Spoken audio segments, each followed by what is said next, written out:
Alright, welcome back to part 4, and what is this? Diamond Dallas Page in Raw Deal. Well, eventually, as the game died out, oh, by the way, it's in a Dragon Ball Z binder for some reason, I don't know why, but apparently, uh, creators of Team Canada Online, on their site, on their forum, created a expansion set called, of course, Revolution 4. Revolution 4 had a lot of other new things and stuff, and there was also the made a WCW Invasion set as well. So the game is still going on, just not as it was before. However, there is a site, since the Raw Deal site on Comic Images fell apart. There's a site called rawdealplanet.com. Link will be in the description. So over there they'll have complete downloads, and the complete downloads, I mean, they'll have Revolution 4 and those cards as well. The WCW Invasion, I think the Wolfpack's in there, Lex Luger, Sting, and a lot of other cards that never made the cut in the original run of Raw Deal.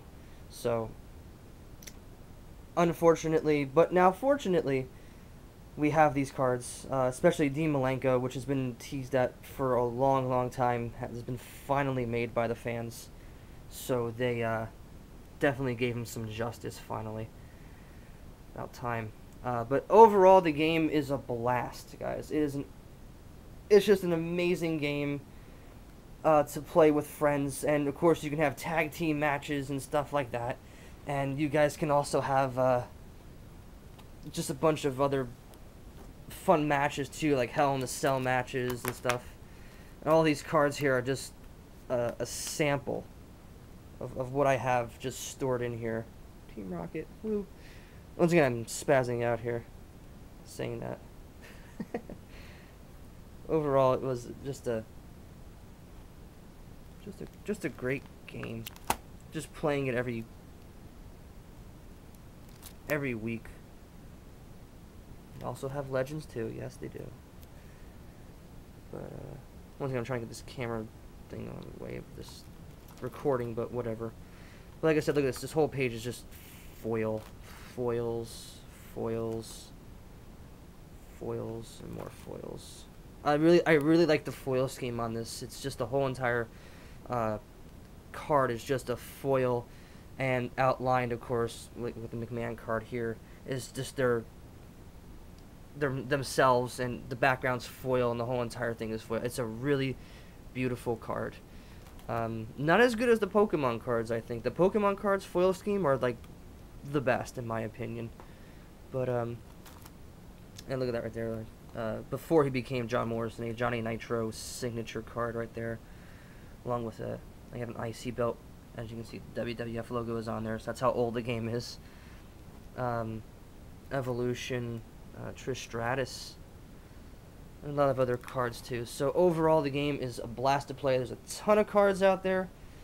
I would go on to wholesalegaming.com. I think that's what the site's called. They have cheap boxes. I think they're the best for me, as I've bought in there plenty of times, and their service is excellent. Cheap plug right there, a little free plug for those guys, but they have a really good storefront, and just really good overall business. So hope they keep going on for years and years to come. But overall, the game is great, and there are some broken cards here and there. But the thing is, there are no banned cards. There are no banned cards in this game, because there's always a different way to beat this. So you have this broken deck, let's say. You have this broken deck, and next set comes around, it gets shut down. So there's certain cards that will break the broken deck. So that's why there are no banned cards, no restricted cards. Every card is legal to use. I don't know if there's any illegal cards now, but it's been a while. But yeah, definitely there are no the game is easy to play, and there's also ways where you can just beat your opponent down to, like, within an inch of their life. I've one-shotted decks before, which is always a fun thing to do. You can shut down a deck just completely, and you can make your opponent just bleed for mercy. So overall, before the expansion of the fan-made stuff, the game is a solid 5 out of 5. It's one of the greatest games out there. Not as good as Magic, but still a fun game to play, especially if you do like wrestling. This is definitely something for all wrestling fans to get. Uh, Revolution, I didn't really get much into. It was a little bit like Raw. Well, of course, it was like Raw Deal, but it was a little bit different about it, and I can't really give that a rating since I have nothing on it. The fan made stuff is all fan made. I think it's balanced. I'm not too sure, but it's pretty cool. Um, so yeah, that's Raw Deal in 4 parts in a nutshell. Of course, there are other rules I've missed and stuff, so you'll have to go onto their site. Hopefully, they'll have updated rules and stuff. So, this is the CCG channel, and you've just experienced 4 parts of the greatest wrestling card game out there, WWE Raw Deal.